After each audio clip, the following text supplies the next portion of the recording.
Hello everybody. Today I'm going to tell you what to work on over the weekend in Canvas. So first you want to go to the website clarkcollege.instructure.com, put in your ID number and password and log in. Okay. Once you're in Canvas, click on Modules.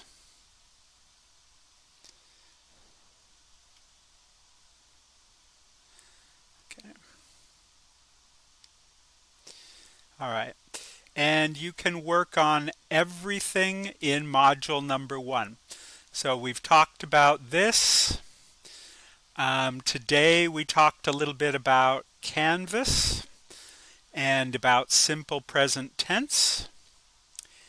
And we also talked about writing sentences.